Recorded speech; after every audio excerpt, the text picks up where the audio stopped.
process of making salsa here, and I roasted my tomatoes. I decided I'm gonna roast tomatoes this year that are not paste tomatoes because it's easier to core them and chop them first and then roast them. And I also decided because all this juice comes out, and so then I don't think my salsa is as runny when I do that. So tomatoes are roasted. I have a whole other pan sitting as well. Skins are getting pulled off, and then I just dumped my first batch. Now I normally use a different like a hand mixer because it keeps in the tomatoes, so it's a little bit more of a chunky, I guess, salsa is what I would say. But my kids aren't huge fans of chunky salsa, so, and I'm trying to be fast, to be honest. This is less mess and it's quicker, so I'm just using my blender for now. And so over here, this is where I was cutting. These are the few tomatoes I have left. Decide if I'm gonna roast them, put them in or not. These just came out of the oven, so they're super hot. And then I just poured that blender full in there. And so it's gonna be simmering, and then I will put in the cut onions and peppers. And let's see, this is not like a, this is not a ball salsa recipe or anything, so I don't really want to share the recipe. I got it from a friend and it's absolutely delicious. But I will say the one thing I think I like about it is that after you put all of it in, this side, you can see, I know it's backwards, but 1 cup of vinegar you mix with 2 12-ounce cans of tomato paste. And if you want to put some red pepper flakes in, you can, but I never do because I have actual peppers if I use to spice it up. Sorry, my laundry is going, you hear in the background as well. But you blend all that together and then add it, so it's thicker. Because without that, even if I cook it down, I just feel like the salsa doesn't get thick enough. So by adding the tomato paste, and I just buy organic tomato paste from Costco. I don't grow a big enough garden to make my own. It takes a lot of tomatoes, from what I've read and researched, and so like my whole garden would not make very much tomato paste.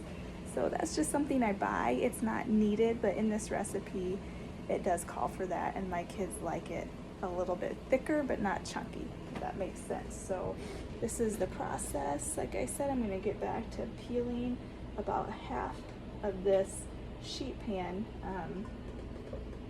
Got about 3/4 of my blender full. Let's see, I don't know, I'll have to look back. I can't see the measurements at the moment, sorry, but I'll update you and I'll show you some more of the process when I'm adding ingredients maybe. But this is like super easy salsa. And if you're new to canning, salsa is one of the things that I feel like you can't mess up because tomatoes are pretty acidic, and lots of times you add vinegar or lemon juice into salsa recipes, and so, and it's just water bath canning. So it's an easy way to begin canning if you're just starting out. Okay, so now you can see that I finished peeling all of the tomatoes that were on here. My little spoon, I just lifted them up after I'd peel them, and then I'd put them in the blender over here. So look at all this juice that's left in the pan. So when I used to do my salsa the other way, and you just blanch the tomatoes and then peel them and put them in, I feel like all this juice you see here was in my salsa. So my salsa is still going to be juicy, but not as bad as this. So I still am going to use that boiling method, and then ice water bath, and then peel for my paste tomatoes. They're a thicker tomato, so it's not as juicy, right? But these were just my regular big eating tomatoes that I love that I'm using. So all that juice, you could filter it, like put it through a strainer, and you could can that for tomato juice as well. And then here are my scraps of the peels. Sorry, one of my children just came upstairs. And then now I'm gonna put this in the blender and blend it up. I don't blend it for very long at all. See if I can get it on one-handed, right? Because I don't want tomatoes everywhere. And then it's just gonna be loud for a second. And that's about all I do it, because I still want just a little bit chunky. Not really chunky. This isn't gonna be chunky, but I don't want it like smoothie-ish, you know? And if you want it that way, that's totally fine. But then I'll come over here. I got this boiling, and I'm just adding it in, making sure I don't get myself. So now I'm ready. I got one more pan to do, and I'm gonna turn down that pot over here. I have it too high. I'm gonna put it down to a low now, and this will just simmer, and I will finish peeling these, do the exact same thing, and then I'll start. I already chopped up some peppers, so I'll throw those peppers in there. I'll measure them out according to my recipe, because when I'm canning, I do try to stick to the recipe because of the acidity and things that are needed in canning. I'm a little bit off because, you know, it says like 20 to 24 tomatoes. Well, I didn't count all of these tomatoes. I think it's about 2.5 batches, so that's what I'm gonna go with. I think I had probably about 55 tomatoes is my guess. I forgot to count them before I started.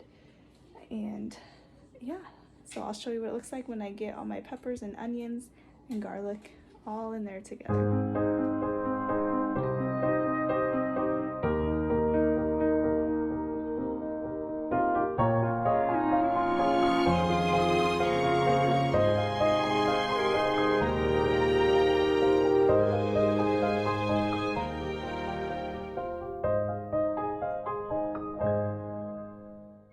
So one of the reasons this is so easy, or I say easier, is because, let's see, look, these are from 2020. They need to be used up. So anyways, I wrote 3 cups there, and this I'll have to figure out, be pretty close to what I can be.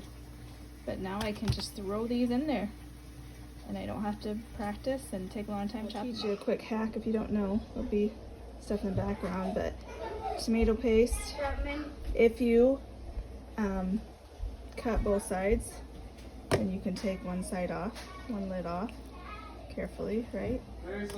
And then you just push it from the top, and it'll keep going down. You push it all the way through, and you won't get cut, and you won't waste any.